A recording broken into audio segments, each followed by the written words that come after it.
Hello, everyone, and welcome back to the Classic World Podcast. This is your host, Robin Jackson. And today we have two amazing guests all the way from Oklahoma. He is the founder of Dead Capital Productions. Here he is, Joshua Boyd, and the one and only SavGod. What's up, bro? Yeah. What's going on, fellas? Shit, chilling, man. Maintaining, staying busy out here, staying productive. Yeah. Maintaining and keeping safe from all the shit that's going on today. Yeah, trying to got a little bit of that medicine right here to keep us right. Fight the germs off the old-fashioned way. For sure. Yeah, man, gotta keep safe from this COVID, have a few brews and keep safe. Wear that mask. So you guys, yeah. So how's it been, fellas? How you guys doing today? I'm doing good. Coming off like a fucking wild 3-day binge of a weekend, me personally. So I'm ready to work. Yeah. Got my time off. Mm-hmm. Now it's back to business, back to the grind. Hustling. Yeah, back to the drawing board. Yeah. Kind of a hard thing to do, especially with all this stuff that's going on, but at least you have more time to do it, especially with the whole fucking pandemic shit that's going on. Yeah. I think like the past 2.5, almost 3 years now since the pandemic started, it started to show people that like a lot of certain people's jobs, you know what I mean, and other stuff, like a lot of it you can do at home nowadays. So it kind of opened people's eyes to see like where technology really has us. You know what I mean? Like it's not that far fetched where you can just basically be doing anything you would normally do in an office job or whatever. You could do it at home. Mm-hmm. So people have seen that and discovered that or whatever. And like for me being a musician and like for the bro here, doing like media and video and stuff, it kind of gave us a chance to kind of like realize that we can do this all on our own. Like we can, we have the capabilities and the resources to do a lot of the stuff that we probably used to outsource to other people, to just take it on ourselves and do it independently and do it like freelance, so to speak. Yeah, we're creating a product. The product is pretty much us and our work. For sure, man. Doing something pretty big. I mean, it's just only growing, and that's what we're proud of it. So I mean, we can continue to keep doing it and make something. So, man, so for my listeners, fellas, can you guys tell my listeners who you are and like the trials and tribulations that you guys been through and everything like that through you guys' lives, and how you accomplished those and how you feel like that changed you today? All right, so to those who don't know me, I go by SavGod. That's my artist name. Other people might know me personally as Kino, and basically I'm a Comanche tribal member out of Oklahoma. I was born in San Jose, California. Grew up out there until I was about 6-7 years old. Then moved to Denver, Colorado, and grew up there until I graduated high school and stuff. So I never really lived on a res, like where my tribe was from here in Oklahoma. And I moved out here later on in life, but I kind of grew up more like in the inner city. And so that being said, I kind of, that's where I first picked up hip hop. So I'm a hip hop artist. I'm a rapper, MC. I do some production as well, for myself and some others who I affiliate with. But like I said, like kind of growing up, being like an urban native, like it was always like a matter of balancing, finding the right balance between, like modern day culture and, tribal culture and, tribal like my traditions and stuff. So I had to figure out that balance, so I think it just made me more well-rounded, and gave me a little bit of a different perspective on life and stuff. So I bring that and I translate it to the music. And yeah, so I've been doing music easily 10 plus years now, and really started kind of like getting some traction and getting some actual notoriety probably within the past 2 to 3 years. So I've just been trying to, like I said, stay busy, keep the momentum going. My bro, to pivot over to him, like he's helped me do that as far as doing like some music video work for me, doing some film work and interviews and such. What's up? Yeah. Go ahead. Yeah, well, my name is Joshua Lee Boyd, founder of Dead Capital Productions. I started when I was a young kid, and I picked up a camera and I started, shooting and filming, making little short films, and just having fun with it. And as I got older, I grew up in California for about 17 years of my life. And I moved there when I was 7, when I was born here born in Lawton, Oklahoma. And I kind of raised in the passion until I was 7. But when I was in California, I learned a lot about using video, and I ended up going to school with it. To Institute of American Indian Arts, and that's when I really fell in love with new media and photography. And ever since then, I've been kind of striving to film and create and do things. And as time goes on, I'm still learning, but it's still working in progress. But at the same time, I'm perfecting it. Even some of the greatest are still perfecting their craft. I've been shooting videos and having fun with it. It doesn't feel like a job or anything, man. I'm always down to do things. Doing a lot with SavGod. He's shooting him and everything, man. It's been a fucking blast. Yeah. Pretty much. I pretty much moved here in Oklahoma in 2013, and from there, I've been striving to work on my craft and everything, and all of that, I've been doing some artwork and stuff like that. But man, still freaking road I'm walking on. For sure, man. Like once you start. Now that he, oh my bad, not to cut you off. Now that he mentioned it, he said he moved. In what, 2013? Yeah. Okay, so when he moved to Oklahoma, I had actually just moved back probably like a year and a half or so prior to that. So I lived out in the Southwest. I lived in Tucson, Arizona for like 5 years. So I got to meet a lot of people around that area, Four Corners and like Southwest natives. And as well as like doing shows, like when I first kicked off doing my music seriously was when I was still living in Tucson. So like I did a lot of shows. I was even like on the CIB tour, which was like one of the big native hip hop tours back in the day that came out. And so I got to travel around to like pretty much all the residents. Like I got to hit like start out in Tucson and then go to like Phoenix and then hit Flagstaff, Window Rock, Gallup, places like all around there. So I kind of laid a groundwork for like a fan base and a foundation for support out there while I was doing that, traveling around with a group that I was a part of a crew of, which was Ill Methods. And so that definitely helped, and that was like a dope experience being out there, and I always got shown a lot of love by the local natives, all the different Southwest tribes out there. So it was very, very dope experience doing that. Damn, bro. Like once you started hearing SavGod, man, it's like because I binged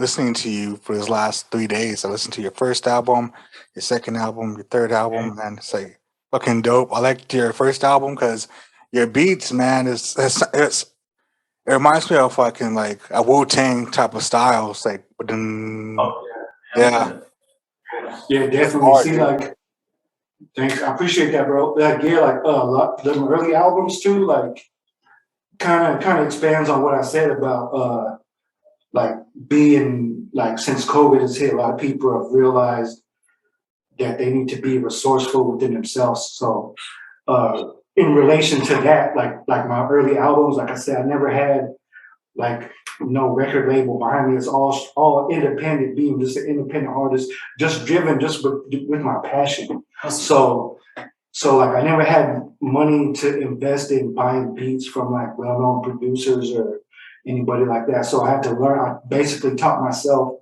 how to produce, how to make beats, and how to sample. And so a lot of those early albums like that, especially that first one and the second one, and I don't know if you heard the Nature's Fury one also, but that one, like the first one in Nature's Fury for sure were like 100% produced by me.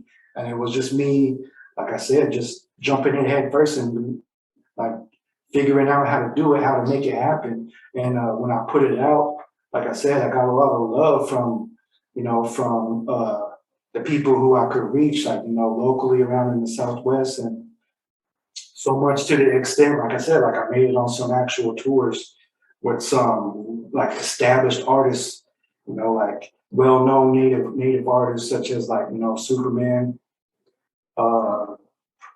Red Cloud, like a bunch of artists, like anyone you can think of really. So I kind of like worked my way into those circles, but that's basically what it was just like just off my own creativity and my passion for it, and learning and advancing as I go. Like with every project, every song, even I try to step things up a notch and get better and better and better.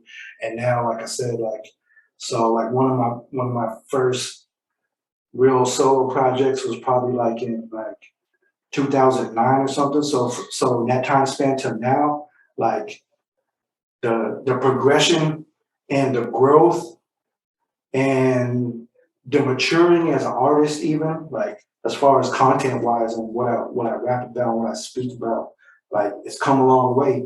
And like I said, it's just snowballed year after year. Things have progressed and gotten bigger numbers, gotten more audience, gotten more resources, and yeah, like I'm just trying to keep it going, just kind of keep it pushing, because that's one of the things that I always push, and I always tell Josh right here. It's like it's all about momentum.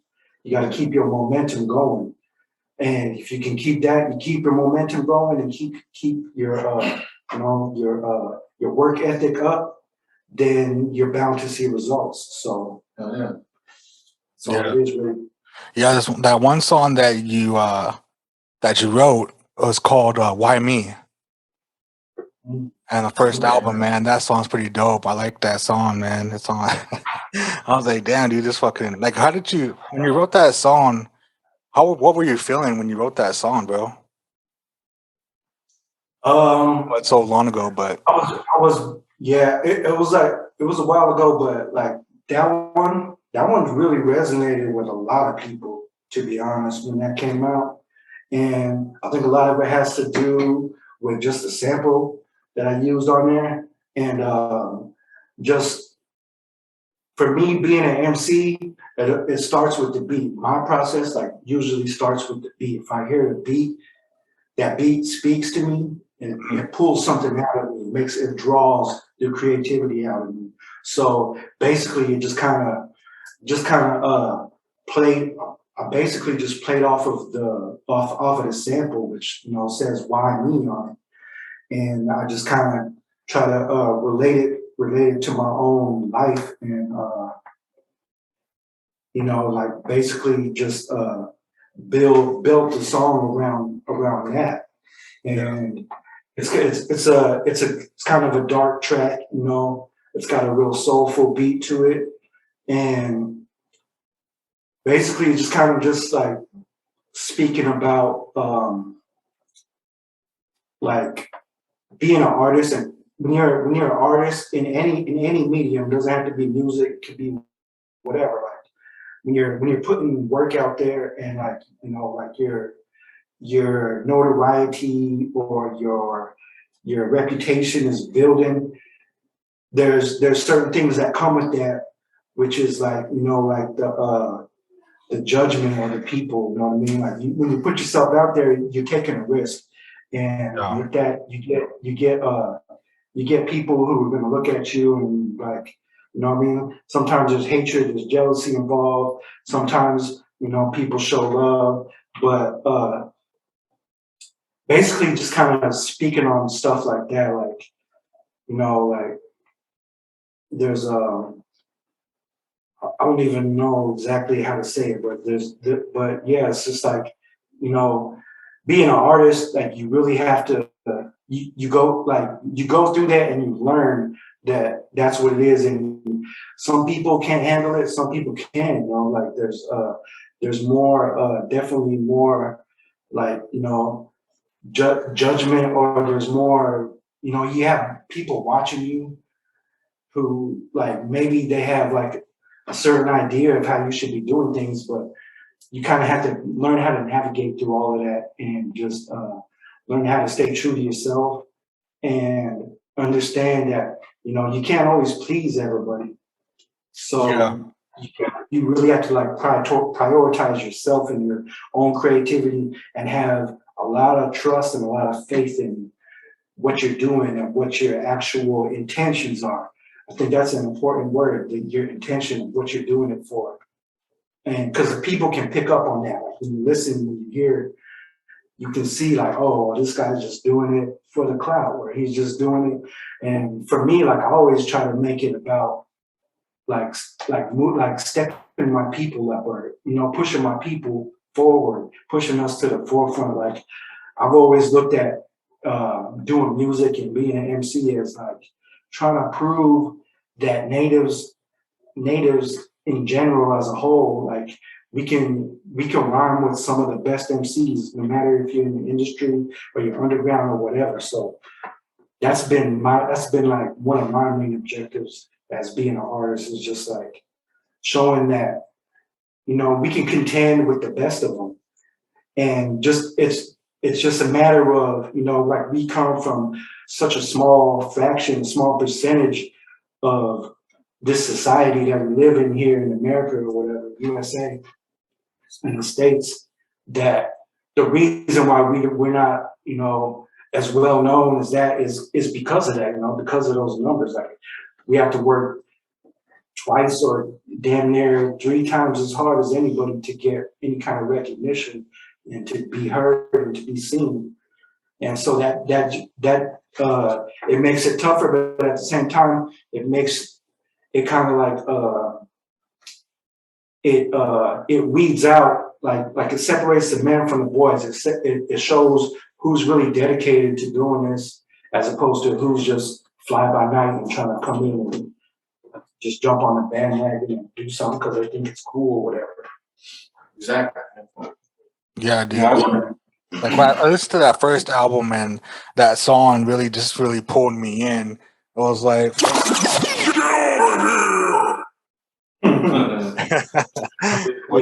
but yeah, dude, I was listening to that album and I started listening to the second album. But the first song that really hit me was I think it was the Heaven Exile. Yeah. I was like, fuck. Like I started working out to that song. It's one of my playlists. Started walking to that song. It's like, fuck. This guy hits hard, man. What's up, man? I appreciate But that. that one was just like how'd you say? Was that like a motivation song for you? Kind of, yeah. That one's also self-produced. I produced it all myself, and shot a video with my bro. Shout out to Mark Williams, Mm-hmm. Choctaw homeboy.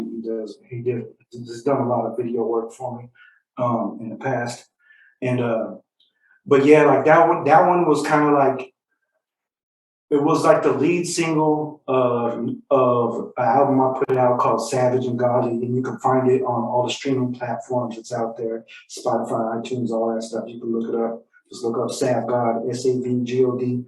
And so that was like the lead single off of that album, which was kind of like, it was kind of like my reemergence, because I had quit doing music for about a year or two, just because of like personal, going through certain shit in life.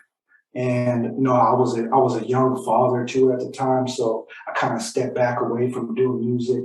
I have a son and a daughter, and so I kind of took some time just to like live my life, and I got back to a place in my life where it was like I was comfortable with getting back into the music, and so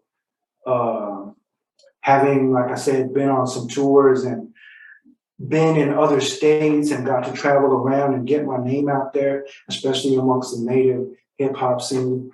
I was finally in a place where I was like, you know what, I need to get back to it because I missed it.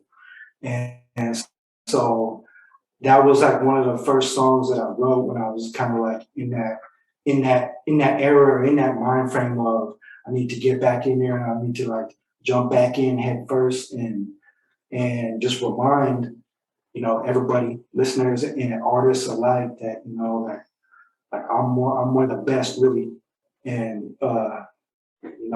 and just needed to display that. So that's kind of the aim that I took with that song when I put it out.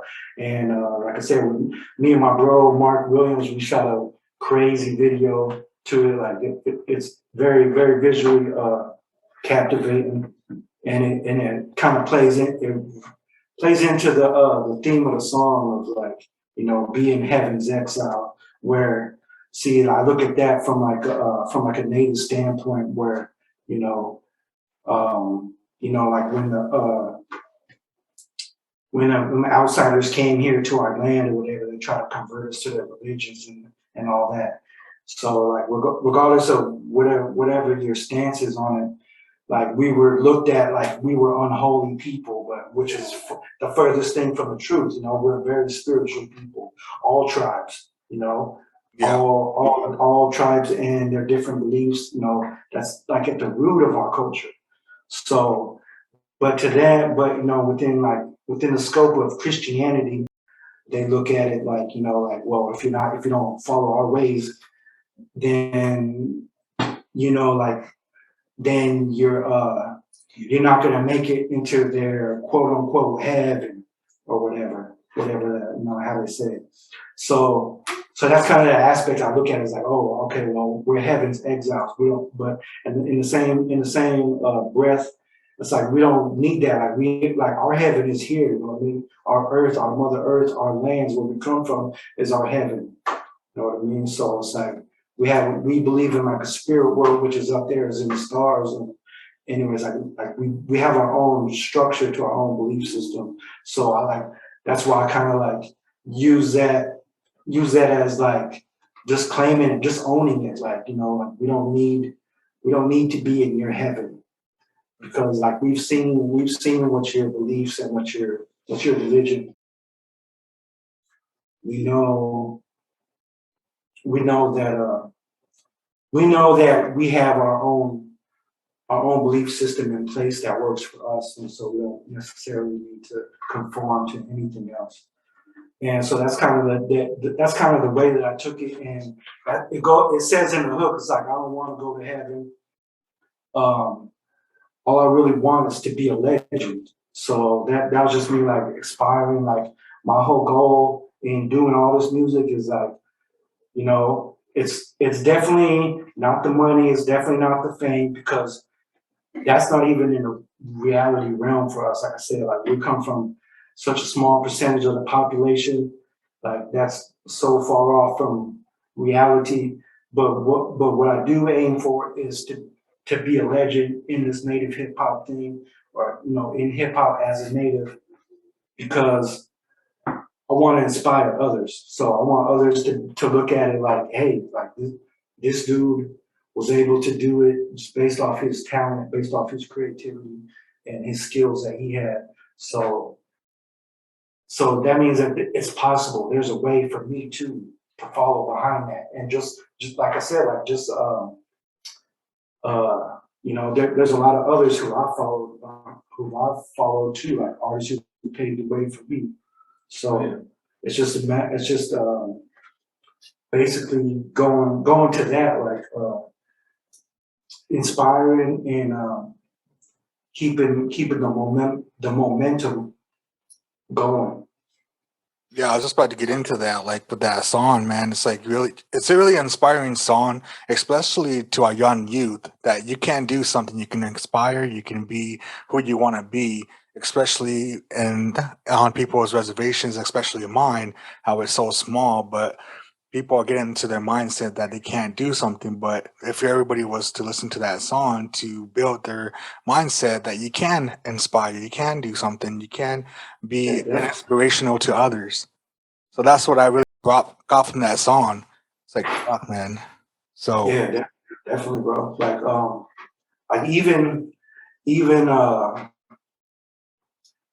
like my name as an artist, I used to go by Second Born Son, and I like a lot of people still know me as Second Born Son. And after I did like the first few projects, I kind of shifted it and adjusted it. It used to be then like it kind of evolved into second born, the God, second born, and then second born son, the SavGod, and then just SavGod.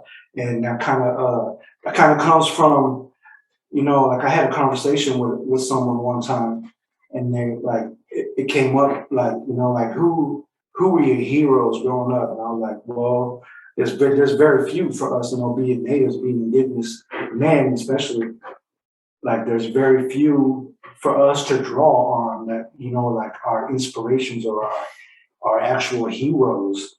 So I was like, we kind of have to be our own heroes. We have to create our own stories of our heroes or whatever. So that's kind of why I shifted towards going as SavGod, just to like show people like, like it's possible, what I mean? Like it's possible to have something to aspire to or someone to aspire to. It may not be me, maybe somebody else. But like I said, they're out there. You just have to be able to find them and, um, see what they're capable of doing. Like, watch them, observe them, and then realize that you have the exact same power within you to do that and to achieve anything that they achieved and even push it beyond that.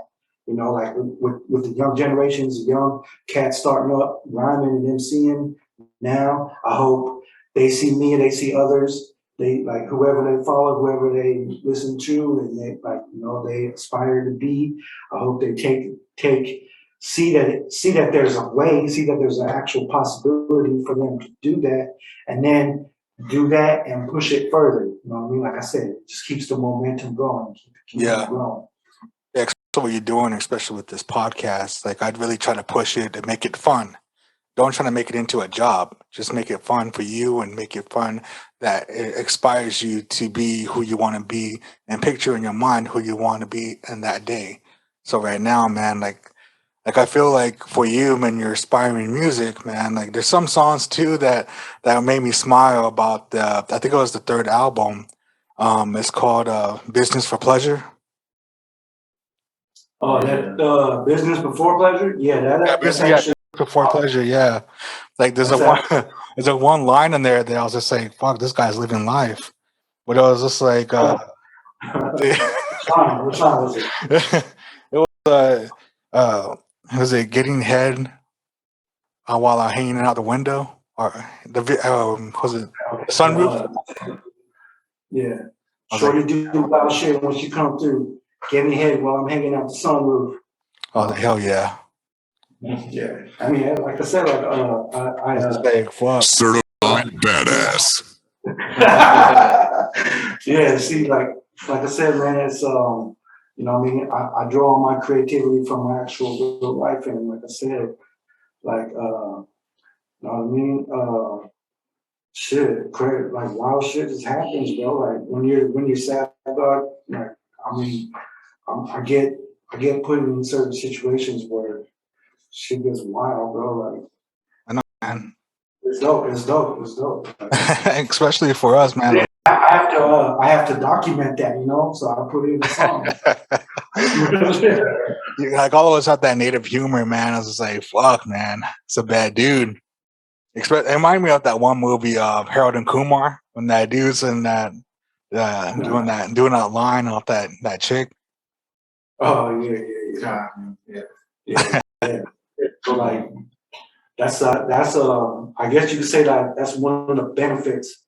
So like any young MCs aspiring, hey, you know, you might some shit like that might happen to you. Like, damn, you never know. You never know if you dope enough. Like I said, people show love. So Yeah. it's what it is. You know what I mean? Well, I like that Shit, one song. That one song too. I think I don't know how to pronounce it. Maybe I'm kind of wrecking it, but it's Puha. yeah. Ooh, Yeah. so, Shout out to that model in there. Shit. oh yeah. Shout out to the lovely Miss Handy Daniels. Yeah, she's out of Oklahoma too. Yeah, that song is the lead single off the most recent album, the Hater Slayer album. Like I said, it's also available on all platforms. You can get it iTunes, Spotify, Amazon. It's on YouTube. There's a music video on YouTube. You definitely want to go watch that to see who's talking about Handy Daniels. Shout out to her. She killed it in that video, man. She came through hella professional. That was dope. You know, my bro Mark D. Williams filmed it. We did it in downtown OKC at the Skirvin Hotel, which is we found out. So like I set the shoot up and everything, right? And then after the fact, I found out that this place, the Skirvin Hotel, is like the most haunted, notoriously haunted hotel in Oklahoma or whatever. Like it's got a whole back history to it. And I was like, I didn't know until afterwards, like everything was set up and then we filmed it. And I stayed the whole night there and everything too, in a presidential suite. It was dope, like it was lit, but nothing crazy ever happened to because like I said, like the song is titled Buha, which is Comanche, a nominal word, which means like, you know, spiritual medicine, like power, you know, like your inner power as an individual or what you hold, or whatever. And I created this.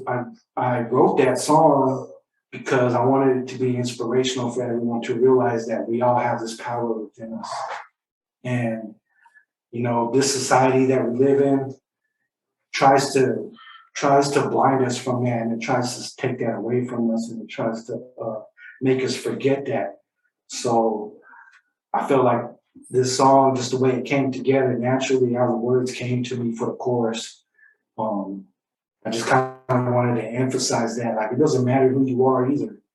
You know, it doesn't matter if you know a whole lot about your culture or if you barely know anything. It doesn't matter if you know nothing about your culture, but you're indigenous, you know that you come from these strong people, you have power within you. And it's the power of your people, it's the power of your ancestors that are above in the stars looking down, watching over you, protecting you.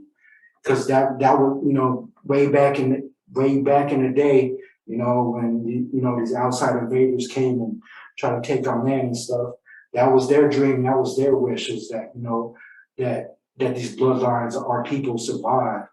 And so, you know, just the fact that we're here alive today, like I said, whether you know your language, whether you know your cultures or ceremonies, and or not, you know, like, that's still in you, because that's still in our blood, and that's still who we are in our heart. That's our connection to the land, and it's our connection to the stars in the sky.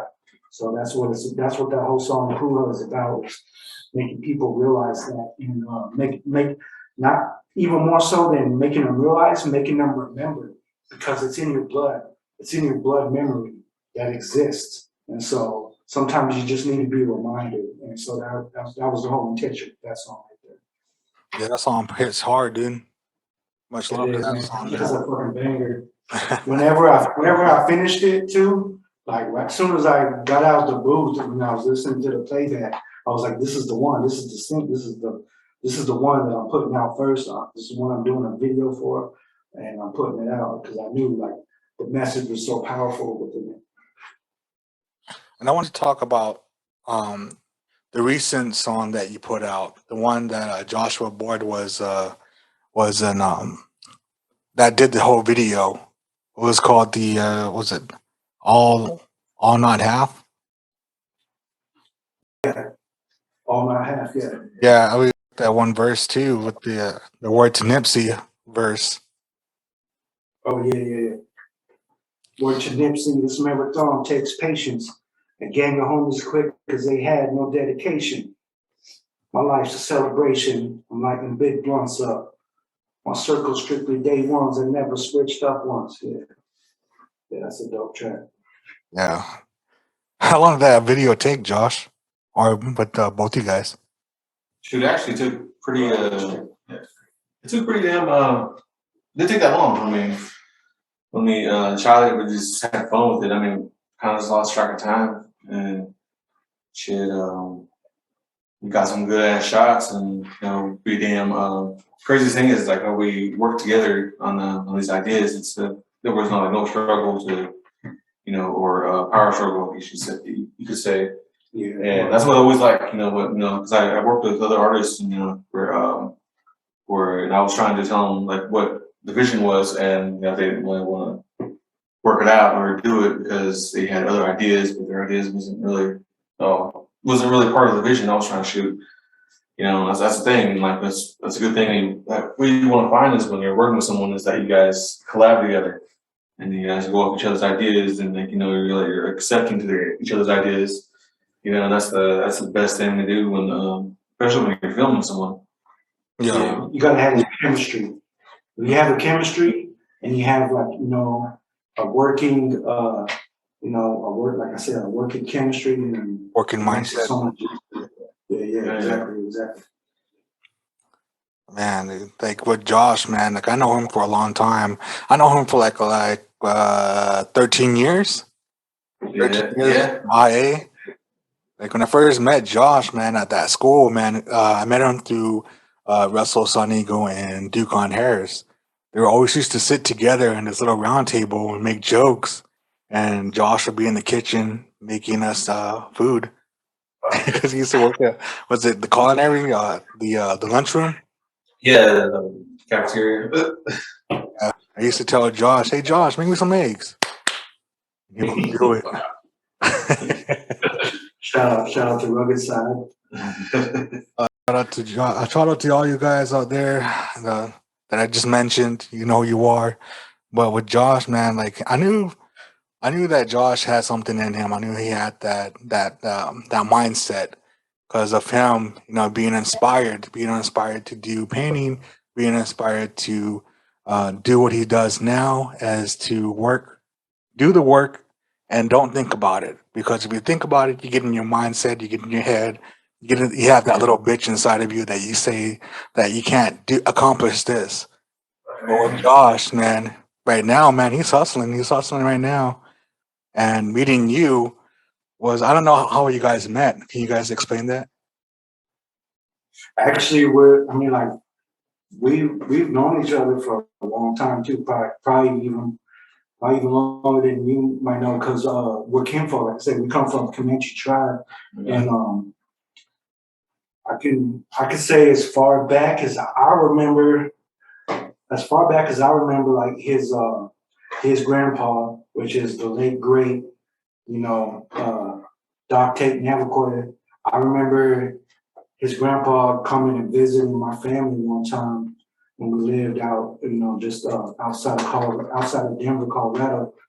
And I remember meeting them, being like I was a shorty, like I don't even know how old I was. I was probably maybe 9, 10 years old or something.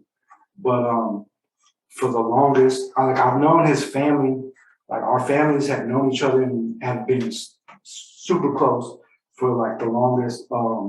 Like some of his uncles and my uncles used to sing together as a drum group. Some of the older people might know MGM drum group way back in the day.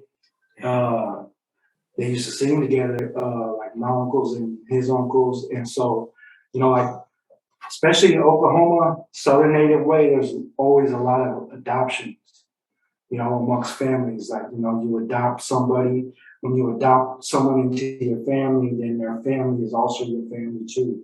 And so basically, to break it down in the simplest terms, we're basically kind of like cousins. Yeah. To our native adoption, the Navajo family and my family, which is Yellowfish and the Talking family.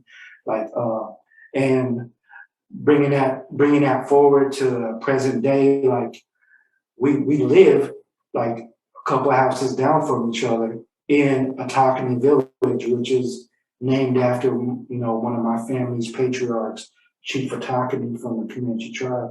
And it's just a row of Indian homes outside of Apache, Oklahoma. And like I said, my grandma used to live there. When she passed away, she passed the house down, to my mom's and around there. And it's getting passed down to me and everything.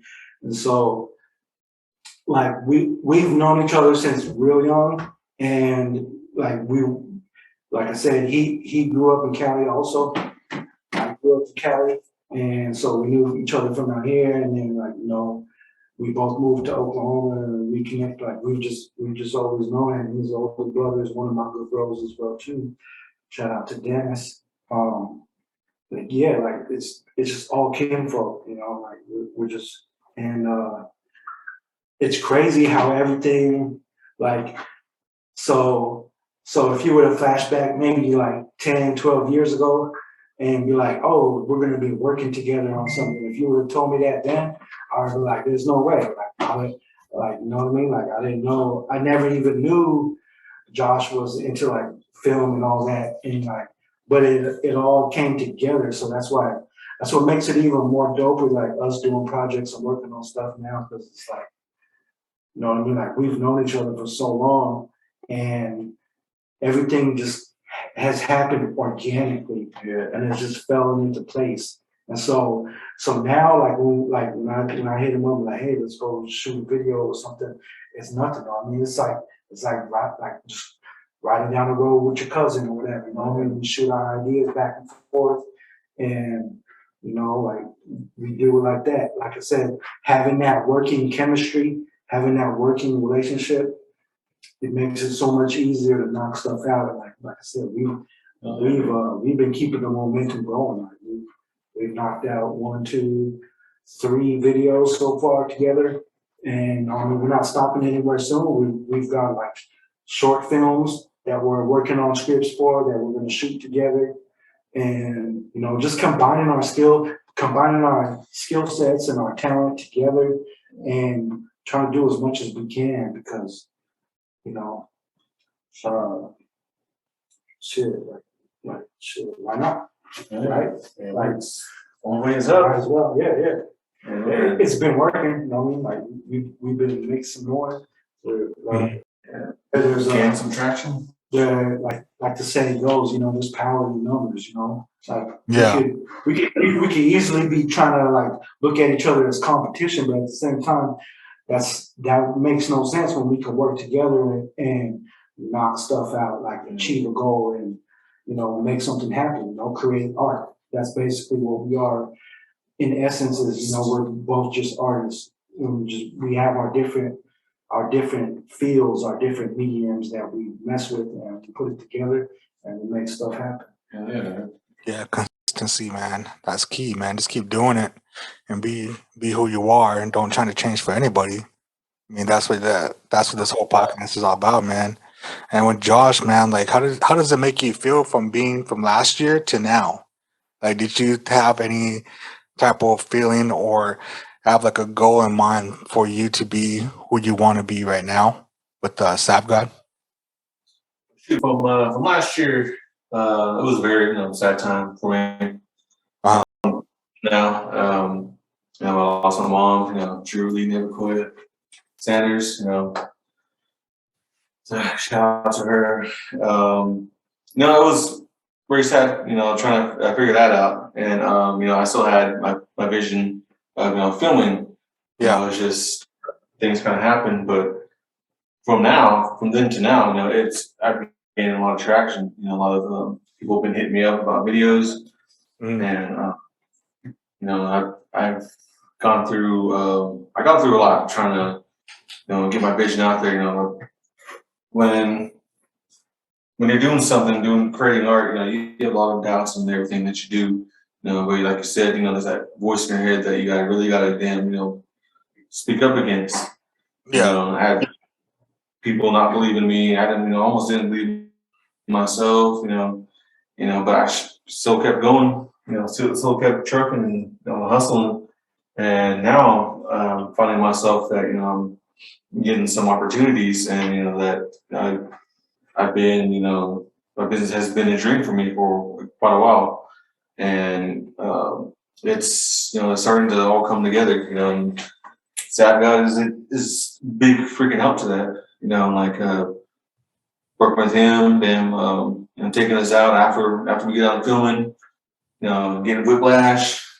Hey, damn, took a sting. I mean, but yeah, man, shit like that. Like going somewhere, doing something, having fun. And it's been quite a ride from then to last year. And now I'm finding my peace, my place. Like realizing that I have more to myself than I thought I did. Like some things just had to be removed, and to make me realize that. And you know what? I thank God for it, and the Appa. So that's one thing that I've been trying to put first. So and other than that, man, like it's all falling together. Stuff's happening, and like we're both creating a product. Now it's starting to merge together. Shit's happening. Yeah, bro. Like on a friend standpoint, from what I see you from last year to now, it's so much growth. So much growth for you, and with your stuff that you're putting out there with SavGod and other people and other future clients that you're going to be working for. You just have to keep pushing yourself to be better. And as a friend, I'm trying to like push you and let you be on the podcast and show you to the whole world, especially with SavGod, to be, you guys are meant to be. I can see that chemistry with both of you guys, because I'm all the way from Oklahoma and I'm all the way from Arizona, and spiritually, I'm there with you as a brother. Like we always talk about, on our messenger, we always have that sense of humor and talk, and we mostly just talk every day because, like I explained to my past podcast with past podcasts with Russell, Dukon, James. We just never skipped a beat of being friends, and now for 13 years we became brothers. And from seeing that and seeing you like growing and inspiring people, inspiring me to keep going too, and coming up with new ideas with my podcast, it's just really a inspiring feeling, inspiring for me and others here around the West Coast. So, yeah, we appreciate you having us on, for real. Yeah, man. Like with SavGod, man, like how does it make you feel like to have Joshua aboard by your side? Man, that's a good question, and I was hoping you asked that because like I said, and I don't want to speak too much on something I shouldn't speak on, but like I said, my family and his family is always we've always had a relationship, and we've been close, like we're familiar with each other. We all come from like the same areas. We originate out of like Apache, where we've grown up, and so like Josh was saying, and I don't want to try and speak for him, but I know the past couple years have been hard on him, and I can say that much because I know that's the way it is, and so with that being said, for me being, I'm a couple years older than him in age, so I've been through more, and I tried to convey this to him. Was like, there's anything that you're going through right now, I've kind of been through it. So if you ever needed to talk to me or anything about any of this, all you got to do, like brother to brother, just all you got to do is reach out and let me know, and I'm there for you, bro, and I'll give you the best advice that I can, because I've been through it from losing loved ones to losing a companion and situations like that. and dealing with it. And I know one of the things I tried to convey to him was like, when you go through that, when you're faced with that kind of hardship, obviously you have to take time to process it, but at the same time, you need to you have to reach a point where you have to kind of like step beyond it and focus on something else, because it's not healthy to keep dwelling on all the negativity or anything that you face. So it's healthy to have an outlet, a creative outlet that you can, translate that energy into and make it something that's probably a negative thing going on in your life, and turn it into something positive and creative and productive. And so that's one of the things that I've tried to help him out with, as far as like, instead of dwelling on it, let's change that energy. Let's transfer that energy into something creative and something positive. Like let's go out and film. Let's go start a project. Let's go do this. Let's go do that. You know what I mean? Let's do the podcast like we're doing right now. Yeah. So, and because I know for me, that was the only thing that helped me get through that was, like certain situations that I've been through, like me personally, I'm a single father, raising my son and my daughters are 8 and 9 years old. And I've been raising them, by myself, going on the past like 6.5, almost 7 years, So like I said, I've been through some of these situations, and I have a lot that I can relate to them. I have a lot of advice that I can give to them. And basically the realest thing and the most best positive thing that I can tell him is like, focus on your passions and put your energy and put any negativity that you have, like I said, put it into that and translate it into something positive, something creative.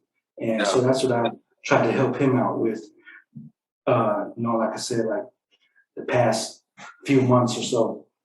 And you see the results too, in hindsight, like after it's done, you see like, damn, like, look, we knocked this out. We knocked the video out. We knocked another one out. Now we're knocking out a podcast. Now we're going to start focusing on the short film that we're, writing and planning on filming this summer.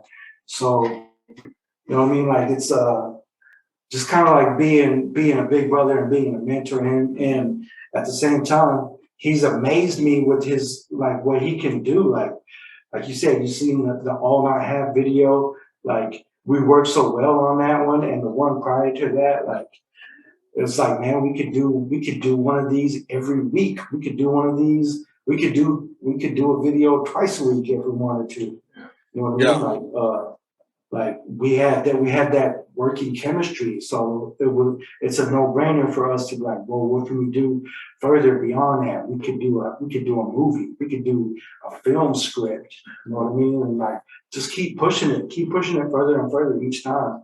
And like I said, like when you have something like that to focus on, it helps you keep life in perspective, as far as like going through hardships and going through losses of loved ones and certain situations like that. So that's what I can say, like as much as like how you asked about, like us working together. It's like I said, it's kind of like everything has happened for a reason, and sometimes you have to go through the toughest things, the toughest trials or tribulations in order to get into that situation where you realize like, hey, all this that we went through, it was meant to be. It was meant to be so we could get to this point right now where we're doing something that, is in our hearts. It's something that we're passionate about, and it's something that we were destined to do. So it's beautiful how it all works out in the end. that quote that I always think of in my head if if like a friend walked out of my life. It's like, what is that quote?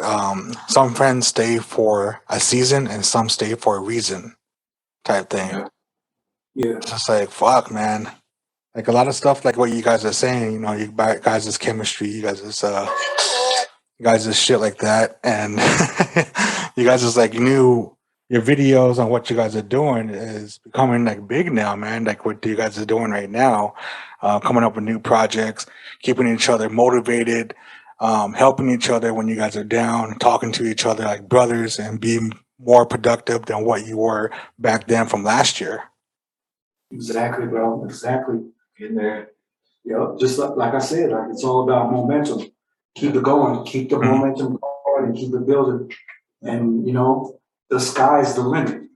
Hustling, man. Freaking, like I said, I work with some other artists. They sometimes they just don't have that drive, and they don't want to like work and they want to work with me and stuff. Like and keep on trying to getting them to, and like it's that I guess that laziness or whatever they want to call it. And when I started working with SavGod, man, freaking, I noticed he's a hustler. And he's sitting here, he's getting shit done. He's not sitting there waiting for something magical to happen. Someone magically see. He's creating his own image, his own life. He's creating his own hope. Yeah. And he's actually hustling, and that's the thing. That's rare these days. When someone's really trying to hustle like that, because a lot of things happen in life, and you might get them down. But shit, working with SavGod, man, he's doing it. He's making his own product. He's got it. Versus people I work with, and it's really hard. But with him, it's like a river, man. It just flows. So I mean, shit. A lot of great things, and a lot of great things in the future, man. You guys are going to be.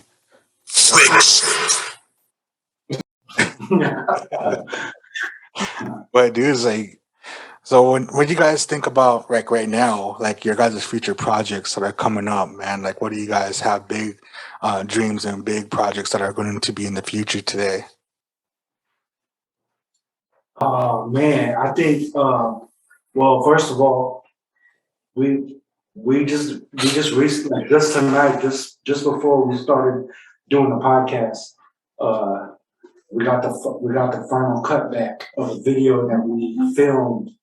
Like what was it, a week ago? Yeah. Last weekend or something. We got the final cut of the video, like to preview before it gets released. He's featured in it acting. It's a video off my song, off my Hater Slider album, which is the most newest album. Like I said, it's on all the platforms. Go fuck with it. But yeah, that we seen like the first cut of the video. Who shout out to my bro Justin Kreds, Koiko Photo. He's the one who filmed it and edited it, and it's damn near like a damn movie.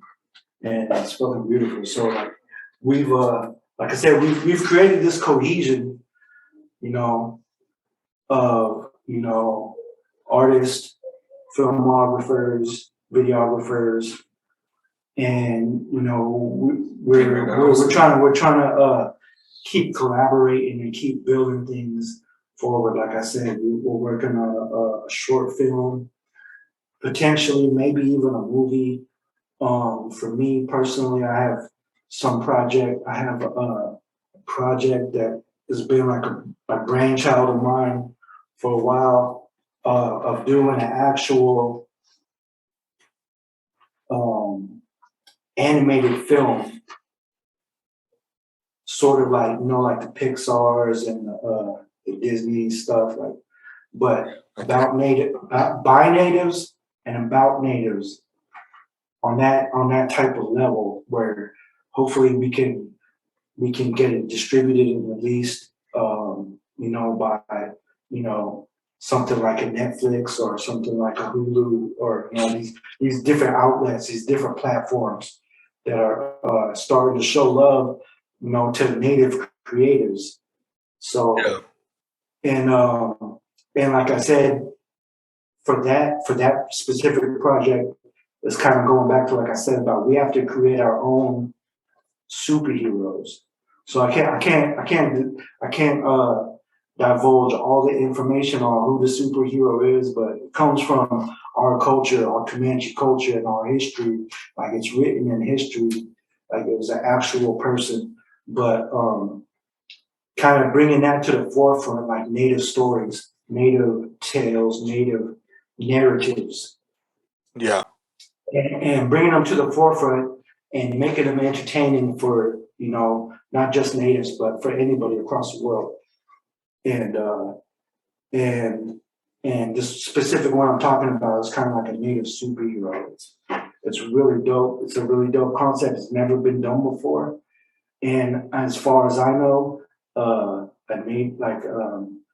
native story like this and a native superhero has never been put out on any platforms, as far as I know before, like strictly native. You know what I mean? Like, there's always been other studios and other shit involved in all these other ones, like the Marvel, DC, whatever.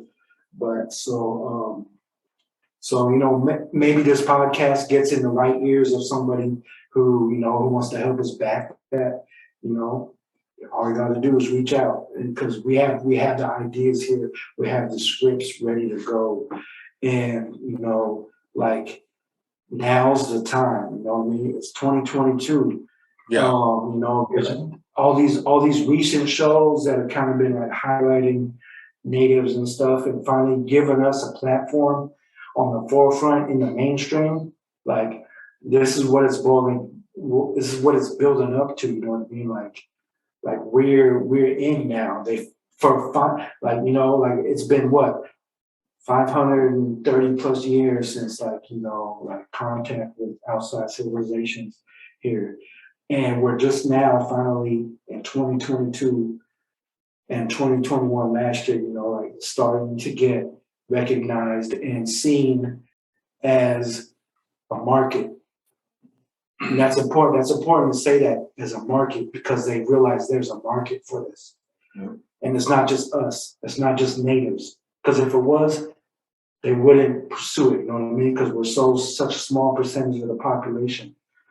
But there's other people outside of that who want to see us. You know what I mean? They want to hear our stories.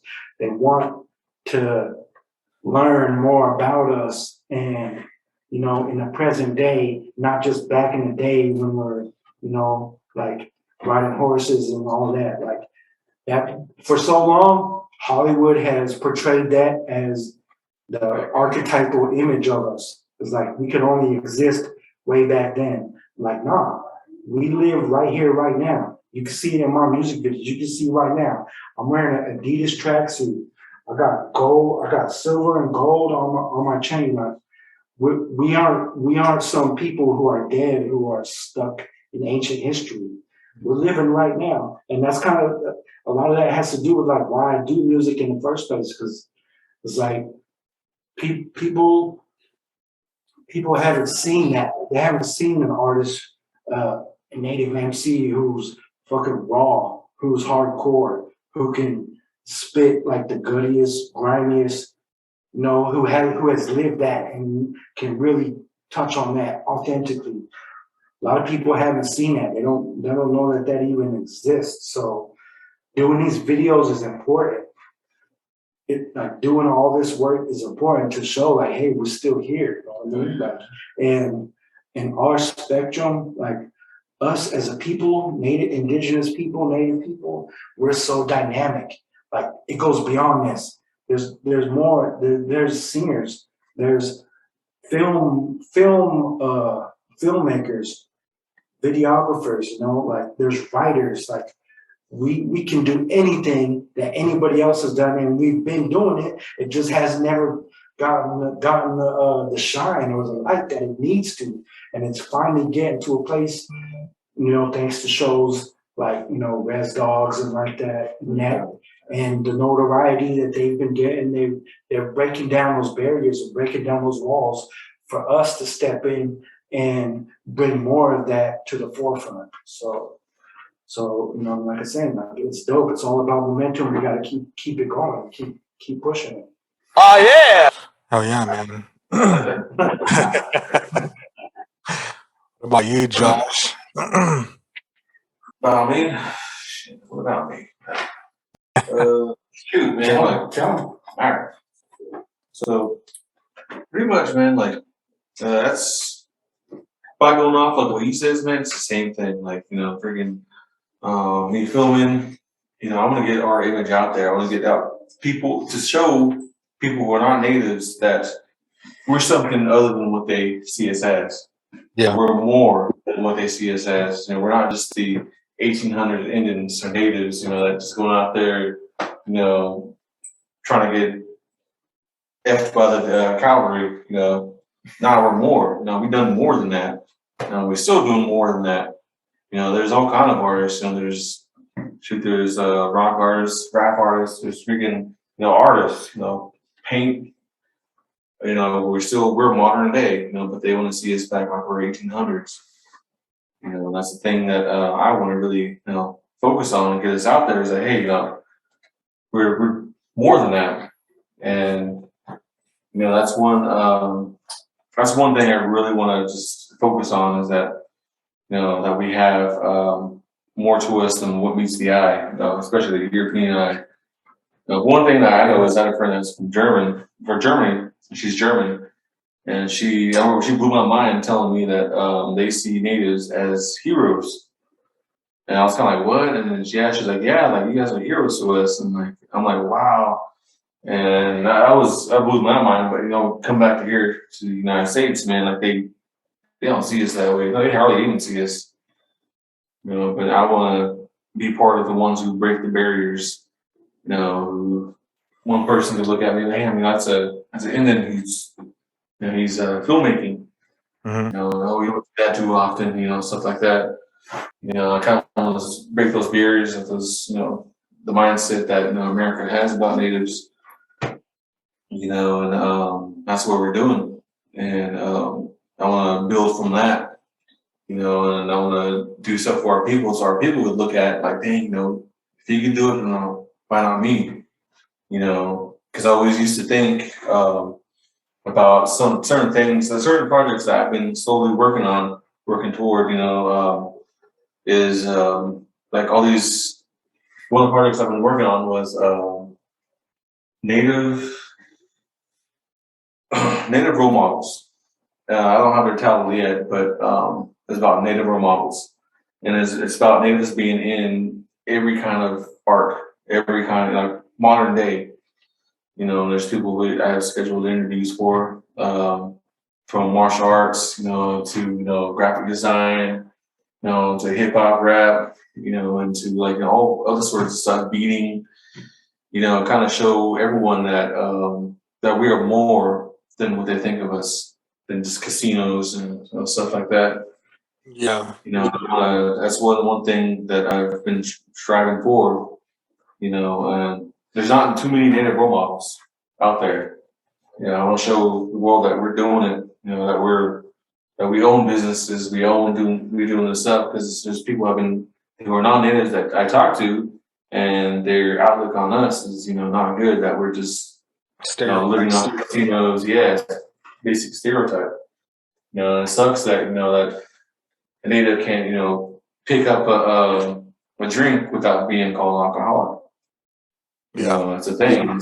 We're humans too. We like to go out and have fun.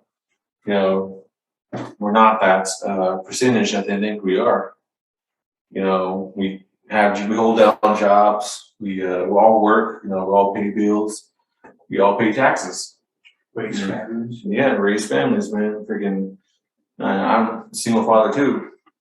Yeah. Taking care of my daughter and having another daughter, and Miss Tommy Pushup. She's living in California now. So, we as a people, there's more to us than what non-natives really see us, and that's one thing that I really kind of focus my life on is, because I've met people who think we still live in teepees.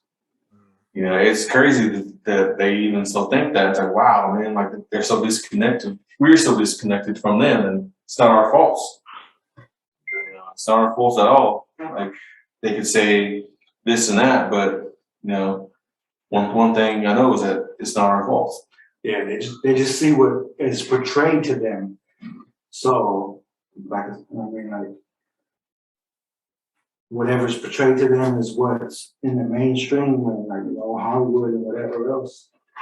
It's like we have to destroy that. We have to break that down, and the only way we do it is by, you know, keep doing our thing, keep putting shit out there, and you know, slowly but surely it has worked. Like I said, like with the emergence of a couple of these new shows now, like kind of breaking down, and especially the fact that the shows have done well and have gained notoriety and gotten awards and stuff, that helps. So, you know, shout out to anyone involved in all those projects that have preceded this. But, you know, the future is definitely got a whole lot more in store, and we want to be a part of that.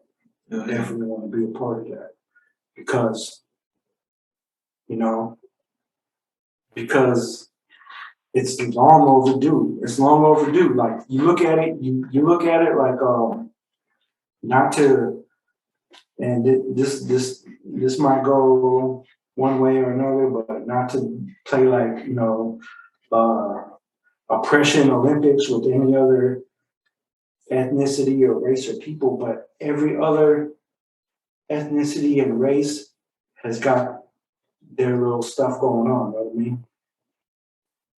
Yeah. Long before us, long before natives and indigenous people. And why is that?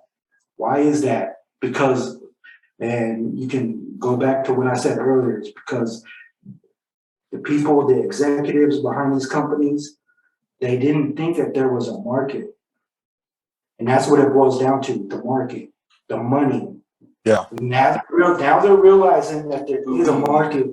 There is a fucking market behind native stories, native culture, native people, present day and in the past. Like they're just slowly starting to realize that there is a market for this. And it's worldwide. Mm-hmm. And they're realizing that now. So that's why you know, native creatives are getting this shot. Native filmmakers, native, you know, artists, whatever it is, across the whole spectrum, anything. They're starting to realize that there is an actual market for us. And that's the only reason why, because that's what fuels the industry is the money, right? So they want where the money's at. And they're realizing that, hey, there's this untapped market that we didn't even realize existed, but it does exist. And we see that now. So now they're trying to play catch up and trying to reach out, you know, find native artists, native filmmakers, native stories, native anything, all across the board. And so that puts the power in our hands now. So it's a matter of getting familiar with the business and knowing how to deal with them and understanding the value and understanding the worth and how much that this is needed and how much the audience is really wanting this, because it's bigger than. There's a saying that I always have gone back on is your reach always exceeds your grasp. You never really know how much you're reaching. And I've learned this slowly from being an artist, from being a music artist, especially with you know, analytics and stuff like that, as far as tracking your music and seeing where it's being played or where it's being streamed from. You can see like, oh, my shit got played in Japan this many times. My shit got played in South Africa, South America, Canada. You know, I'm from here in Oklahoma. I would never think that would happen, but through the technology, now you can actually sit down and look at the stats, like the analytics of it, and realize that, hey, there's people out there listening that we would never think, you know what I mean? We would never think. We would, like, in our minds, we might think like, okay, the local people who know me, or people I know from here and there, this res, that res, or whatever. Sure, they're gonna, this is for them, and they're gonna listen. They're gonna discover this. But the more you look at it, you start to see how vast the audience really is, and that's important. That's an important bargaining tool as far as dealing with these big mainstream conglomerates who can push his stuff out to these majority, like these communities or whatever, places that you didn't think you could reach, because they want it there. They're gonna view it. They're gonna like it. They're gonna love it, and they're gonna show love or whatever. But it's just a matter of getting it to them, because, like I said, it's the industry's playing catch up right now, really figuring out that these markets exist for this type of product, for this indigenous, authentic, real indigenous artistry and film and everything, fashion even, That's gonna be it. everything, all spectrums of media. So, Yeah. it's just a matter of understanding that and knowing your bargaining power when dealing with these outlets and stuff. So that's one of the things that we definitely try to be mindful of, and understand that our creativity, what we bring, our product that we bring has more value than we realize. Like I said, your reach exceeds your grasp. So, to anybody who's like just starting out, doing film, doing photography, doing fashion, designing, being a music artist, being a traditional artist or anything like that, being a podcaster, even like yourself, you have to understand that sometimes it can be a slow process, really realizing what your actual reach is, but it's always going to exceed your grasp, because there's people out there who we don't even think exist who want to see what we have to offer. They want to hear it, they want to see it, they want to visualize it, they want to watch it. It's out there. And if you just keep pushing and keep your momentum going and keep building and keep growing, eventually you'll see the results. For sure, man. Those are a lot of words of wisdom, bro. I mean, fuck, man. Like, man, that's like listening to you guys both, man. You guys have a lot of, like I said, you guys inspire people. That's what you guys want to do. And for people to look at you guys and to listen to you guys, man, like, listen to this podcast, listen to these guys that were underdogs and now who they are now. They're top dogs. Like, for myself, I'm an underwolf. And that's this podcast, man. Because you guys really, when you guys are talking about with the people to listen, like with the analytics, with the people that listen to your music from here to different states, you didn't think that people would listen to you back then. But then for really listening and seeing those analytics, it's like with this podcast, I didn't think that my voice will reach all the way to Romania or India. I mean, I have listeners. I was like, fuck, man. Like, I didn't know how to explain that. I didn't know, like, fuck, man, like, this is really happening. It's like a dream that I had to make it happen. It was just a mind and myself. It was like, what could go wrong when I should realize what could go right, type of thing. Yeah. Exactly. There you go, right there, bro. You just said it. So this one last question for both of you guys that I have for you is, what inspirational tricks have you discovered to keep you focused and productive in your day-to-day busy schedule? You said what, tricks? Like what kind of tricks? If like, say a person that was barely starting out as a rapper, as a filmmaker, what would you tell them, like the types of tricks to not let them go the wrong route of like taking the shortcuts, you know, and type of thing. And like a filmmaker, I know there's like you have to know somebody that will bring you on. Like it was like you're not having to work hard at it. You can just get it right away. You know, like a rapper. You know, like I've heard some rappers doing that, and they're like they're not even that good. It's just like they just brought them on like because they're taking shortcuts type thing.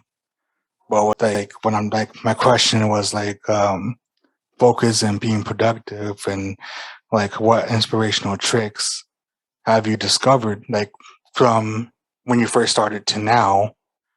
What type of those tricks would you tell somebody or inspire somebody with your words of wisdom like what you're talking about now, but just to sum it up type thing? That's a good one. That's a good one. Tricks. Well, that was when, you know, like I'm bored. Gotta really tell myself to inspire myself is, you know, I start the day, you know, praying to Papa. That's my thing. Praying to God. Clarify that for the Yeah. clarify which means like, you know, prayer, like speak to the Creator, right? Yeah, exactly. Great. And pretty much, you know, that's my first thing. And, you know, I gotta always, you know, talk to him like I'm talking to you and, you know, tell me help me out with these things. And, you know, as that's one big inspiration in my life, you know, just, you know, when certain things go wrong, you know, it can really bring you down. Mhm. But, you know, a lot of things help is, you know, people who are about it. You know, people who will try to inspire you. So like, they'll tell you. so something that you started with, like with Dead Capital, like the name, like how did you come up with that?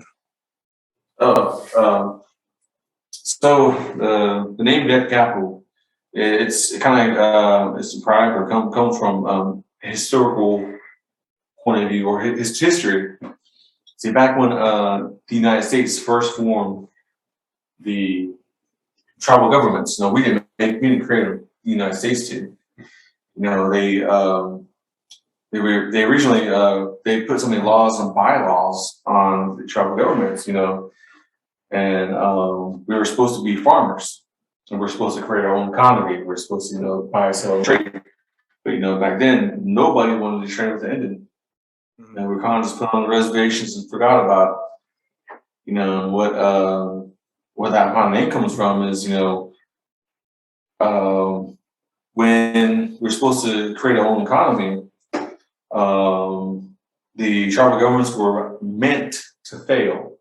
They were meant to fail. They weren't meant to grow. They weren't meant to be like we are today. They were meant to fail and create dead capital. And from dead capital, from there, we just grew, and we're now businessmen. And then we control the whole industry of casinos. You know, that's an awesome thing. So that's where my name comes from. Is dead capital. You know, it comes from right from history and what the United States meant us to be.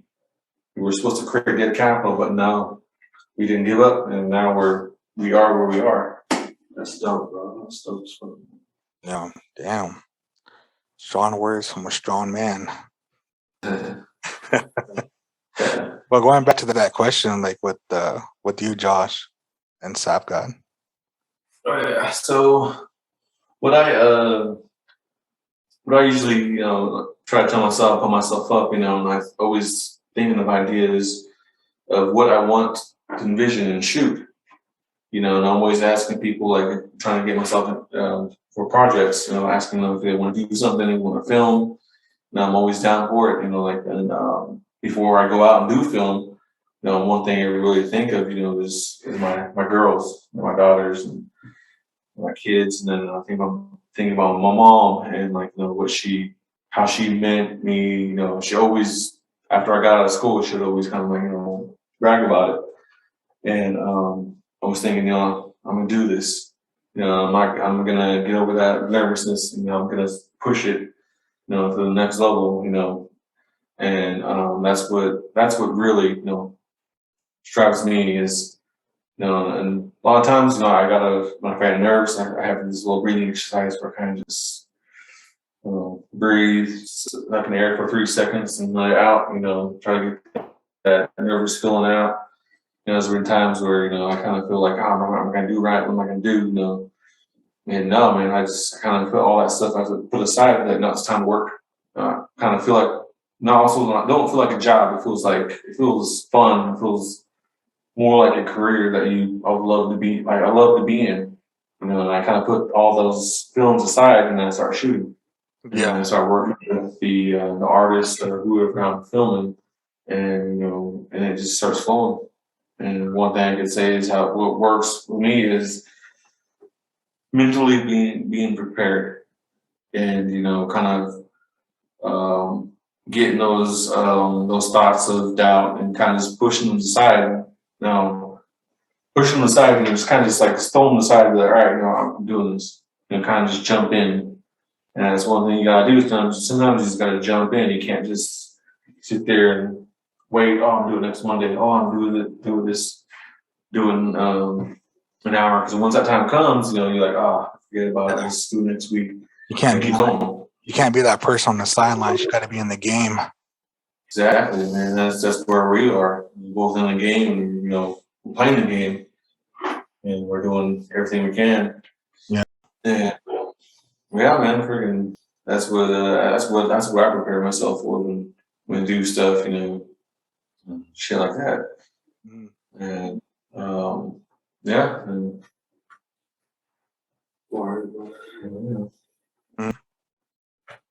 Yeah, so for me, like going back to what your question was, like saying like tricks or whatever to keep yourself motivated and keep yourself going is like my main thing really is like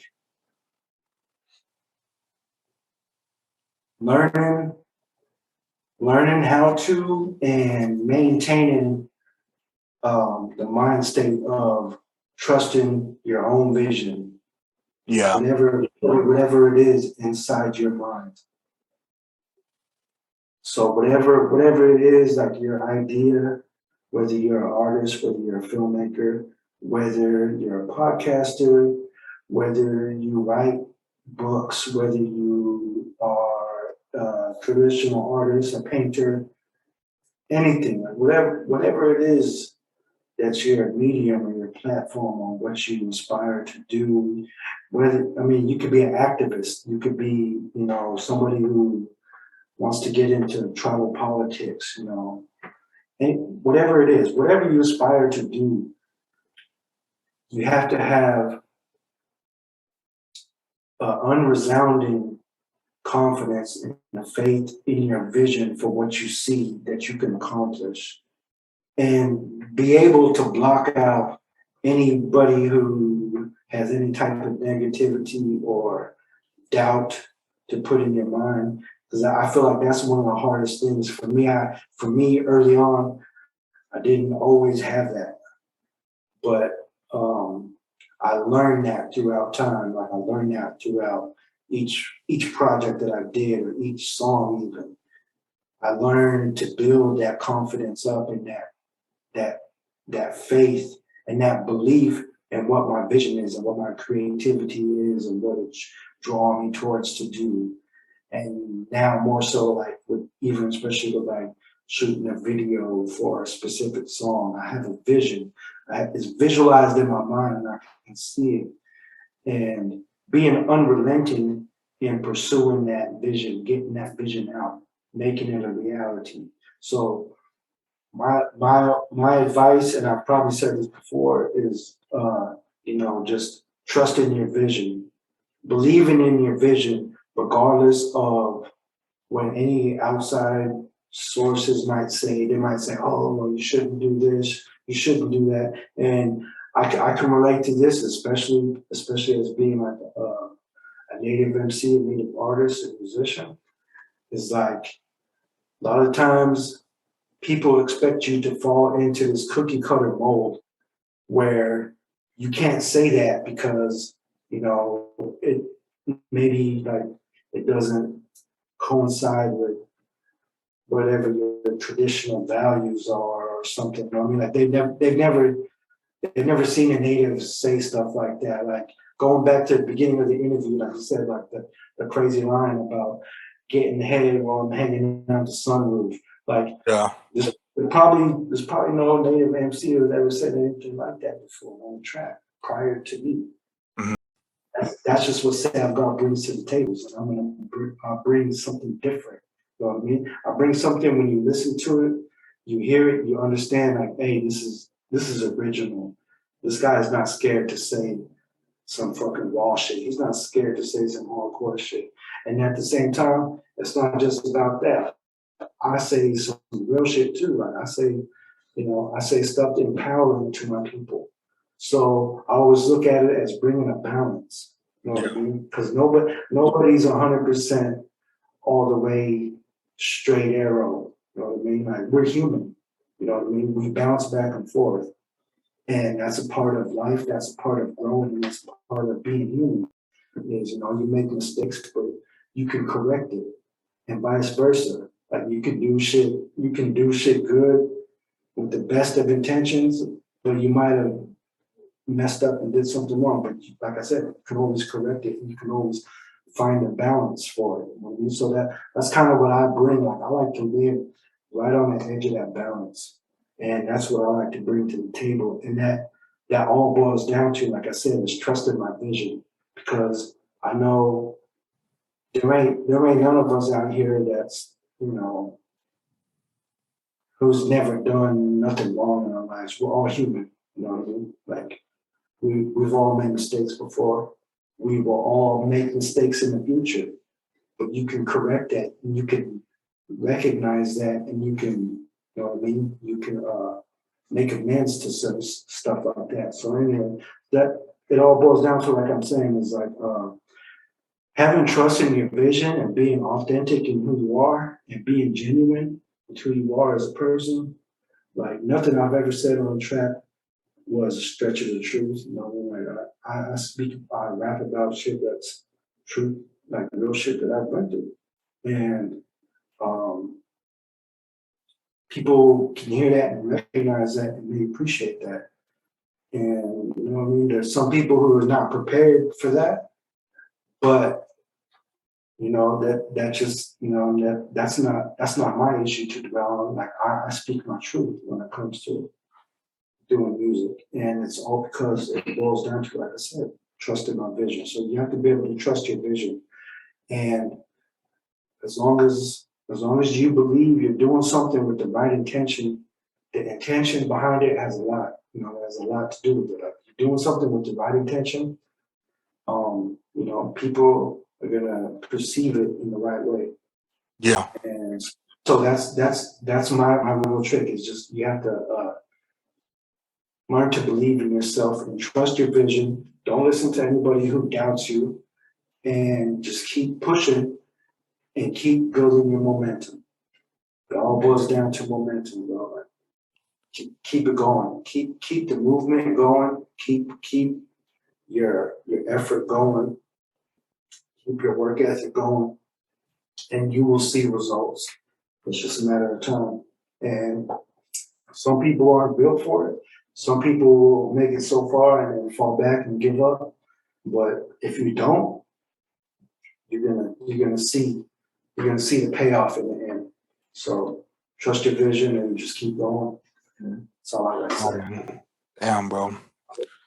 Yeah, like every episode, I always go deep. I don't know if you guys ever hear my podcast, but every episode I always go deep on what I feel about the person I'm talking about or the subject that I'm speaking on. So I'm gonna go deep, bro. Like for seeing Josh from where he first started, like last year until now, there's a lot of growth, like I said, but also there's a lot of prayer involved. And I'm seeing that from him and seeing that from you. You guys are both collaborating and both being bonded and being like more inspirational from last year to now. and being motivated too, because motivation is key to whatever you're trying to do. And if you don't have that motivation, you just fall off, like what you said.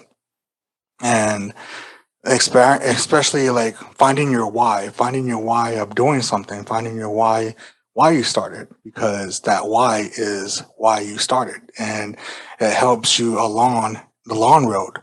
It helps you not to go down that road of being a nuisance and being a bad person and just being that person in jail and just fucking up all the time, but being the one that is on the right track of reaching their goals, losing weight, becoming a rapper, becoming an artist, becoming a filmmaker. You guys are being on that one right road of inspiring, creating, being creative natives, and loving each other and loving the people that's around you. Even though, like for me myself, I don't have that much people around me, like friends and everything like that. I keep my circle small, and that's for me that pushes me a lot to do podcasts for myself. Reason being is because it gives me a lot of time to myself. It gives me a lot of time to speak to whoever, but it's from the heart. It's from the heart. And I try to explain things to people that don't understand, especially like sometimes I make a lot of jokes and stuff like that. And so it's like I take like the last episode, I like to make jokes for the other person that's listening to not care about their worries for that day. And I tried to do that with this podcast. And you guys, like, when I'm speaking to you guys have like a lot of stories and a lot of inspiring wisdom and motivation to others that are listening right now. So I just want to say like big ups to you guys. Much love to you guys, but big prayers to you guys that are going on right now, and those people that are listening. Listen to what they're saying, man, because you can't do it. You know, you just have to put your mindset into it and your heart into it, and you'll be achieving and probably be on this podcast too. So, any guys want to plug in whatever you guys want? SavGod, Josh. Yeah, just check me out, SavGod, on any of the digital music platforms, Spotify, iTunes, Amazon, all that. We're gonna search is SavGod. I'll pop right up. Or you can also look up the clothing line, the Braid Gang. See we're rocking right here. Braid Gang clothing line. That's BRAIDGXNG. Braid Gang clothing line. You can Google it. It'll pop right up. You can also go to braidgang.com. Once again, it's www.braidgxng.com. Find all the merch on there. You can find me on YouTube, watch the music videos. We have a new one that's probably going to drop later this week. Probably right before the podcast drops, actually. And yeah, we're gonna stay busy. We're gonna keep dropping music. I'm actually gonna have him on a couple of tracks too coming up, and some videos for the summertime that we have lined up. Yeah, so yeah, go ahead, Dead Cat. Well, check out my pages on Instagram and Facebook. Dead Capital Productions. Hit me up. We filming, photography. You know, we work on all kind of things. Yeah, I'm always on the film. Always set the time. I'll be there. Yeah, just check me out. Check out our videos. We'll be posting them. Try to post them weekly. Trying to make posts weekly as much as I can. Give a follow, give a like. Check out YouTube and so I have some stuff on YouTube. Death Capital Productions. For sure, man. Crazy. So everyone, so everybody know, like I said, much love to everybody that's supporting everybody that is supporting each other, and much love to everybody that is listening. Much love. Listen to these guys. Listen to SavGod on Spotify and all your music platforms. Much love to Joshua Boyd for being here, and much love to SavGod. So that's it, bro. We're gonna wrap it up, and much love, everybody.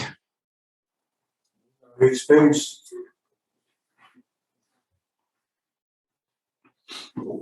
Ugh.